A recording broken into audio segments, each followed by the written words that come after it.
தீபாவளிக்கு 790 கோடிக்கு மது விற்பனை ஆயிருக்கு. இதை என்ன மாதிரி நம்ம எடுத்துக்கிறது? இந்த நாடு எதை நோக்கி போகுது? இந்த அரசியல்வாதிகள் இந்த மக்களை எதை நோக்கி கூட்டிட்டு போறாங்க?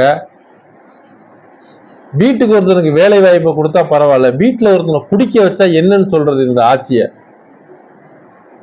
திமுக அதிமுக ரெண்டுமே ஒண்ணுதான். ஆனா திமுக இதுல முதன்மையா இருக்கு.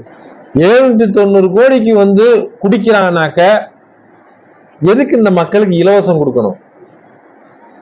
எதுக்கு பெண்களுக்கு 1000 ரூபாய் கொடுக்கணும்? பேருந்து இலவசமா கொடுக்கணும்? ரேஷன் கடையில அரிசி எதுக்கு போடணும்? எதுக்கு மாணவர்களுக்கு தகப்பனை அப்பாவை குடிக்க வச்சு அந்த குடும்பத்தை சீரழிச்சிட்டு எதுக்கு இவ்வளவு இலவசங்கள்? சராசரி ஒரு நாளைக்கு 150 கோடிக்கு குடிக்கிறான். 150 கோடியில இருந்து 180 கோடிக்கு விற்பனை ஆகுது.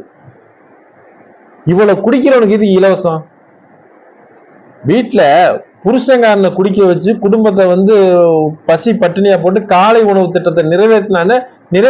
என்ன வீட்டுக்கு சராசரி வீட்டுக்கு ஒருத்தனை குடிக்க வைக்கிறீங்க. அந்த குடும்பத்தை அவமானப்படுத்தி அசிங்கப்படுத்தி சுயமரியாதை இழக்க வச்சுட்டு நீ இலவசத்தை வாரி வழங்குற. 2026ல இந்த திமுக அதிகாரத்துக்கு வந்தா தமிழ்நாட்டை யாராலையும் காப்பாற்ற முடியாது. திமுக அதிமுக ரெண்டு கட்சியுமே ஒரே கட்சி தான். தயவு செய்து 2026ல மக்கள் சிந்திச்சு வாக்கு செலுத்துங்க. திமுக மட்டும் இல்ல, திமுக இருக்க கூட்டணி கட்சிகளையும் வெறுக்கணும் மக்கள்.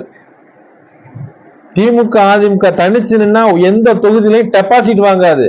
இந்த கூட்டணி கட்சிகள் தான் கூட சேர்ந்து இந்த நாட்டை கெடுக்கிறதுக்கு உண்டானது. நாம் தமிழர் கட்சிக்கு வாக்கு செலுத்துங்க 2026க்கு. நாம் தமிழர் கட்சியை விட்டா தமிழ்நாட்டை காப்பாத்துறதுக்கு வேற எந்த கட்சியும் கிடையாது. உண்மையிலேயே மக்கள் சிந்திக்கணும். உண்மையிலேயே திமுக அதிமுக தனிச்சு நின்னா எந்த தொகுதியிலாவது முதல்ல டெபாசிட் வாங்குமா? மதம் சார்ந்த இந்த சமூகம் சார்ந்த கட்சிகள் தான், ஜாதி சார்ந்த கட்சிகள் தான் மாறி மாறி கூட்டணி வச்சு இந்த கட்சிகளை வளர்த்தி விட்டது காரணமே இந்த அல்ற சில்லற கட்சிகள் தான். மக்கள் இதைத்தான் வெறுக்கணும். இவர்கள் சொல்லி வாக்கு செலுத்தவே கூடாது. சுயமா சிந்திச்சு, இல்லைன்னா 2026க்கு அப்புறம் இந்த திராவிட கட்சிகளே வந்தா வீட்டுல ஆணும் பெண்ணும் சரிசமமா உட்கார்ந்து குடிக்கிற நிலைமை வரும், உருவாக்குவாங்க. ஏன்னா இவர்கள் பிழைக்கிறதுக்கு எந்த எல்லைக்கும் போக தயங்காதவர்கள் தான் இந்த திராவிட கட்சிகள்.